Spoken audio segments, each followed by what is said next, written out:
اب یہ جب تعلیمات نبوی کو سامنے رکھتے ہیں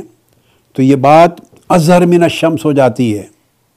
کہ یہاں ایمان اور جان کا کوئی جھگڑا اور مقابلہ نہیں ہے کہ کوئی لوگ یہ سمجھیں کہ آپ کو جان زیادہ عزیز ہے اور ایمان عزیز نہیں ہے، احکام شرعی کو چھوڑ رہے ہیں معاذ اللہ کے دین پر عمل کرنے کو، باجماعت نماز کو، نماز جمعہ کو ترک کر رہے ہیں، ایمان کو کمزور کر رہے ہیں، اسلامی تعلیمات کو کمزور کر رہے ہیں، جان زیادہ عزیز ہے۔ نہیں، یہ نادانی کی بات ہوگی۔ جان اور ایمان میں جھگڑا نہیں ہے، جان اور اسلام کے اندر کوئی کلیش نہیں ہے، دونوں کے تقاضے نہ مختلف ہیں نہ متضاد ہیں، یہ سارے احکام اکٹھے ایک پیکج ہے۔ ہم اگلے سیگمنٹ میں انشاءاللہ ان کو تفصیل سے بیان کریں گے۔ اس وجہ سے حضور نبی اکرم صلی اللہ تعالی علیہ وآلہ وسلم سے، جس پر آج کی گفتگو میں ختم کروں گا، یہ آخری حصہ ہے اور بڑا امپورٹنٹ، کہ عبداللہ ابن عباس رضی اللہ تعالیٰ عنہ نے، یہ بھی حدیث صحیح بخاری کی ہے، صحیح بخاری میں بھی ہے، صحیح مسلم میں بھی ہے اور دیگر کتب حدیث میں بھی ہے، یعنی متفق علیہ حدیث ہے، متفق علیہ۔ سخت بارش کا دن تھا تو مؤذن کھڑا ہوا اذان دینے کے لیے، نماز جمعہ کی اذان۔ یہ جو حدیث کوٹ کر رہا ہوں صحیح بخاری کتاب الجمعہ، جمعہ کی بک میں، بک آف جمعہ میں آپ نے روایت کی ہے، باب الرخصت ان لم یحضر الجمعۃ فی المطر، اگر شدید بارش ہو اور لوگوں کے لیے جمعہ کی نماز میں حاضر ہونا مشکل ہو تو اس کا باب قائم کیا امام بخاری نے۔ اس کے تحت یہ حضور علیہ الصلوۃ والسلام کی حدیث بیان کی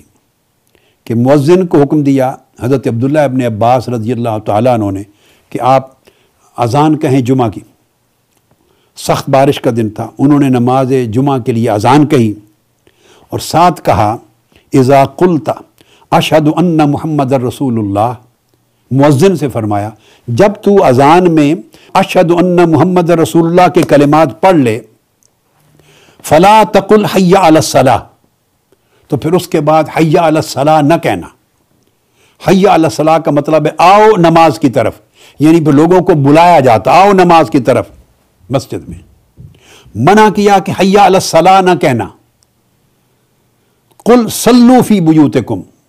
اور ان الفاظ کو ریپلیس کر دینا، انہیں بدل کر ان کی جگہ پر کہنا صلوا فی بیوتکم، اپنے اپنے گھروں میں نماز پڑھو، اپنے اپنے گھروں میں نماز پڑھو۔ جب یہ ہو گیا اور مؤذن نے ایسا کر دیا، مؤذن تو ایکسپیکٹ کر رہے تھے اب حی علی الصلاۃ پڑھا جا رہا ہے اشہد ان محمد رسول اللہ کے بعد، مگر بجائے ان کلمات کے انہوں نے، مؤذن نے کہہ دیا صلوا فی بیوتکم، اپنے اپنے گھروں میں نماز پڑھو، اپنے خیموں میں نماز، جہاں جہاں تھے۔ فَكَأَنَّ النَّاسَ اسْتَنْكَرُوا، لوگوں میں چیمیں گوئیاں سی ہوئیں، ایک تعجب ہوا، جیسے ان کی طبیعتوں نے، ذہنوں نے اس بات کو قبول نہیں کیا کہ یہ کیا ہو رہا ہے۔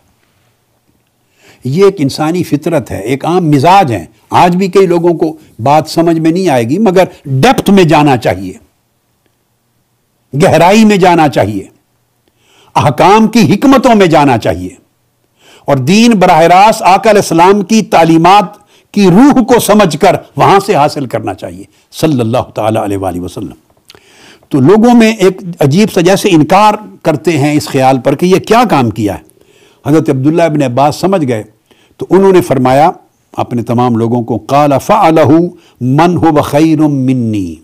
تم میری بات پہ تعجب نہ کرو اور اس کا انکار طبیعتوں میں نہ لے آؤ، یہ جو بات میں نے کروائی ہے یہ وہ عمل ہے جو اس ہستی نے کیا جو مجھ سے بہتر تھی، یعنی رسول اللہ صلی اللہ علیہ وآلہ وسلم نے ایسے ہی فرمایا تھا۔ سخت بارش کے دن آپ نے مؤذن کو حکم فرمایا تھا کہ لوگوں کو نماز کے لیے مسجد میں نہ بلانا، حی علی الصلاۃ کی جگہ کہنا صلوا فی بیوتکم صلوا فی رحالکم، اپنی اپنی جگہوں پر نماز پڑھ لو۔ تو جو مجھ سے بہتر ہستی تھی انہوں نے یہ کیا، میں نے تو ان کی پیروی کی ہے۔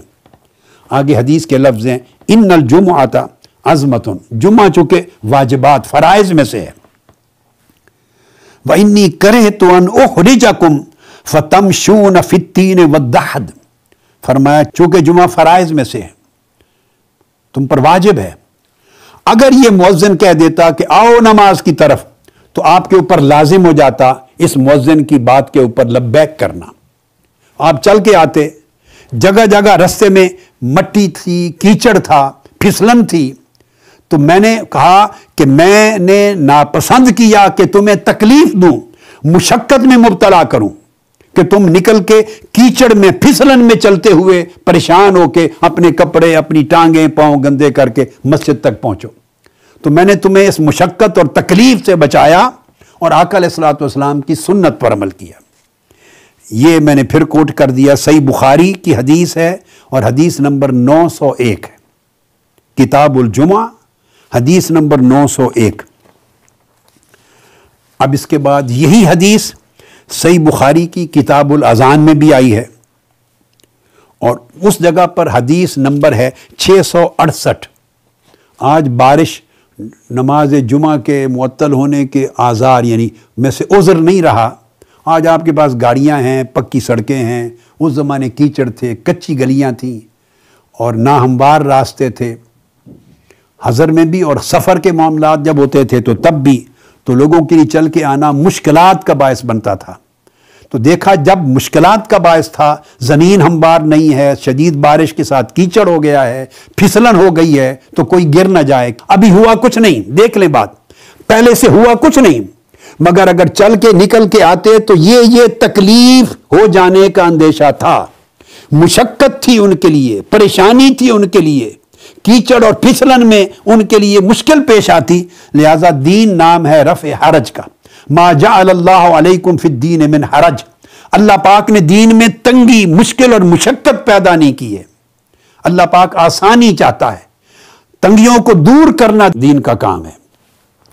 اس لیے امام عسقلانی نے یہاں فتح الباری میں لکھا کہ اس سے معلوم ہوا لِتَعْلَمُوا أَنَّ الْمَطَرَ،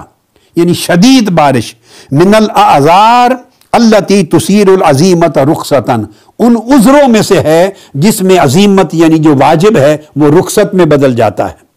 یہ اس زمانے کے حالات کے لیے،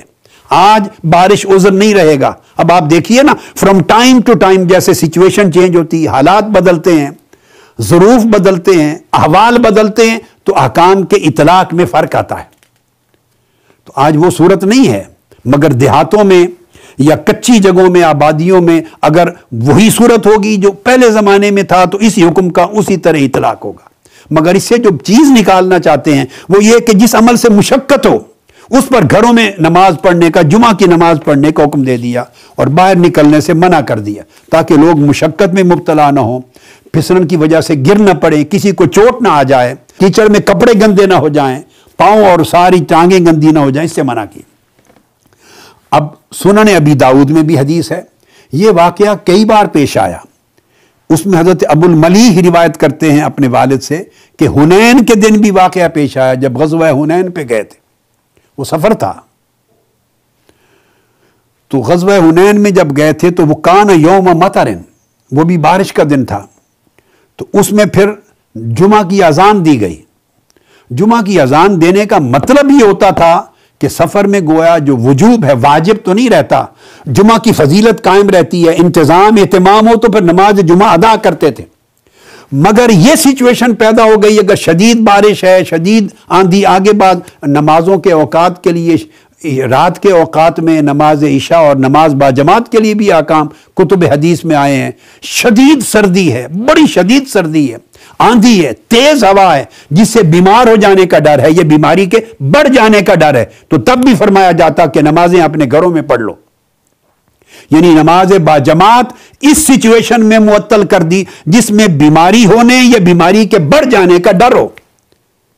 تاکہ رفع حرج ہو، تنگی، تکلیف، پریشانی دور ہو جائے۔ تو فرمایا وہ یوم مطر تھا اور آقا علیہ السلام نے حکم دیا، فَأَمَرَ النَّبِيُّ صلی اللہ علیہ وآلہ وسلم مُنَادِيَهُ، نماز کی اذان دینے والے کو، منادی کو حکم دیا، أَنَّ الصَّلَاةَ فِي الرِّحَالِ، أَنَّ ذَلِكَ كَانَ يَوْمَ جُمْعَةٍ، جمعہ کا دن تھا، نماز جمعہ کی ادائیگی کے لیے اذان ہو رہی تھی، تو ساتھ اذان کروا کے فرمایا نماز اپنے اپنی اقامت گاہوں پر، اپنے خیموں پر، رہائش گاہوں پر، جہاں جہاں ٹھہرے ہوئے ہو اپنی اپنی نمازیں ادا کر لو۔ سب کو انفرادی نماز پڑھنے کا آقا علیہ السلام نے حکم دیا، اپنے اپنے خیموں میں نماز پڑھنے کا۔ جمعہ کی اذان کروائی اور اس میں الفاظ آقا علیہ السلام نے فرمایا ان الصلاۃ فی الرحال، نماز اپنے گھروں میں یعنی اپنی اقامت گاہوں میں پڑھیں۔